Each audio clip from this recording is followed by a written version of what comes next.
In the next few videos, we're going to do a very high-level overview of ancient history. We're literally going to try to cover 3,000 years of history in a handful of videos. And we're going to focus on not all of the history in the world, and it's worth noting that there's going to be history in North and South America that we're not going to talk about in this video, history in Africa or parts of Africa that we're not going to talk about in this video, parts of Europe, parts of the Far East. We're going to focus mainly on the Middle East. So this yellow line, this is going to be the historical timeline for ancient Egypt. So that is Egypt. We're talking about that area right over there. This green timeline right over here, you could view this as Judea.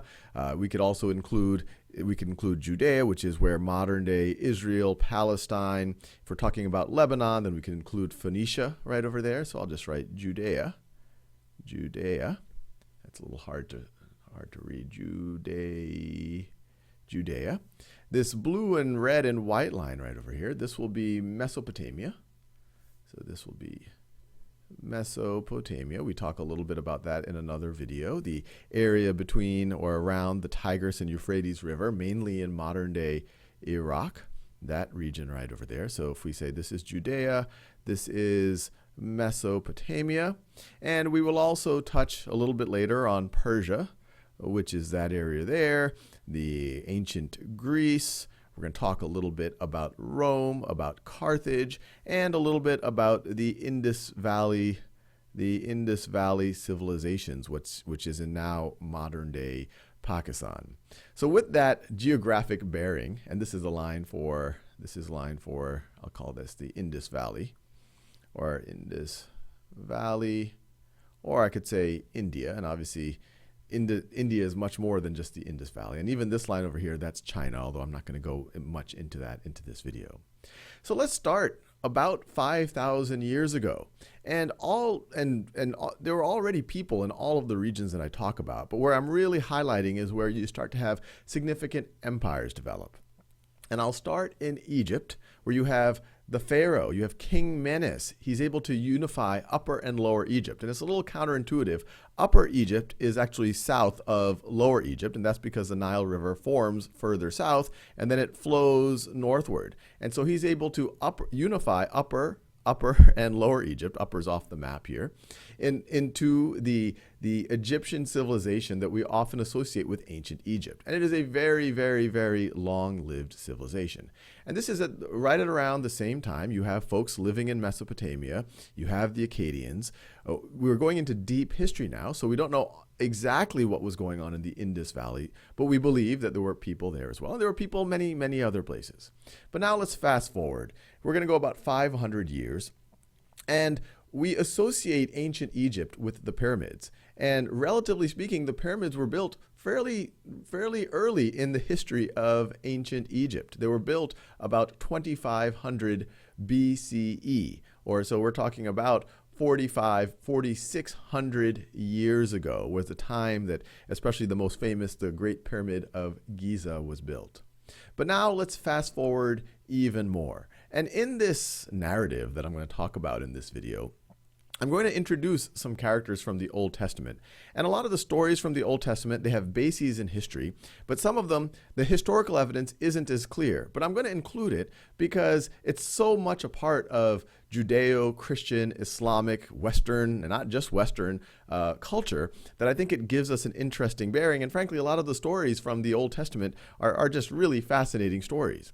So now let's fast forward to 1700 BCE. And even though that seems like a very, very long time ago, and it was, it's nice to get our bearings. Because in 1700 BCE, and we're going to talk about Hammurabi, who ruled over Babylon, the Babylonian Empire.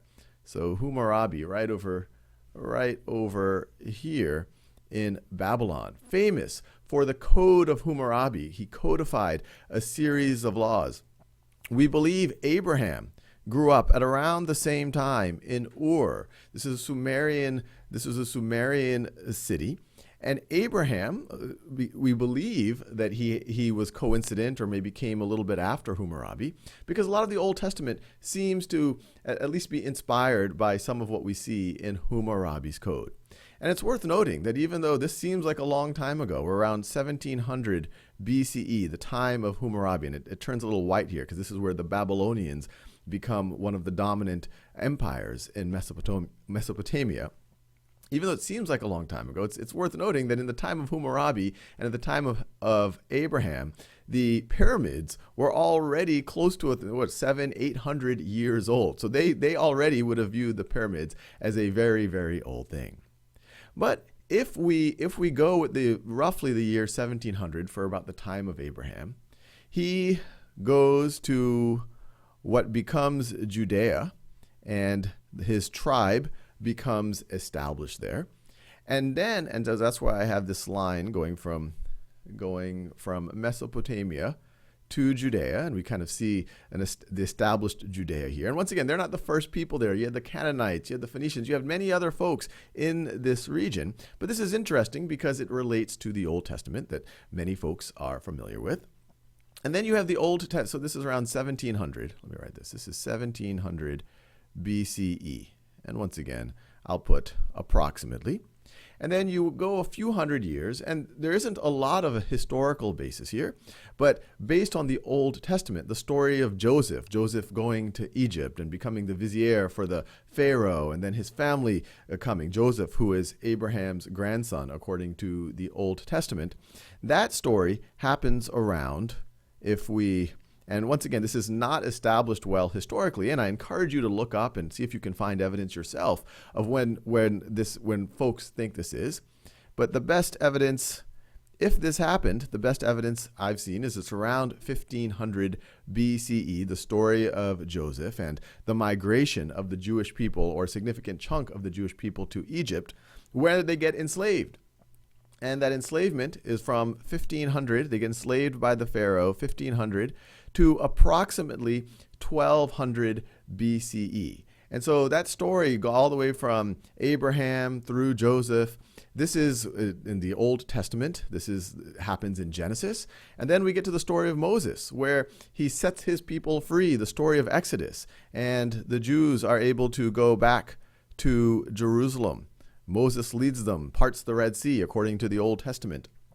And there establish the kingdom of Jerusalem, where you have the famous kings, King Saul, then King David, then King Solomon. Solomon, who famous for building the first temple.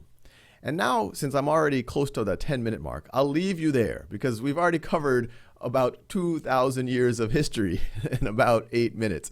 In the next video, we're going to go from about 1000 BCE to the Roman Empire and the birth of Jesus.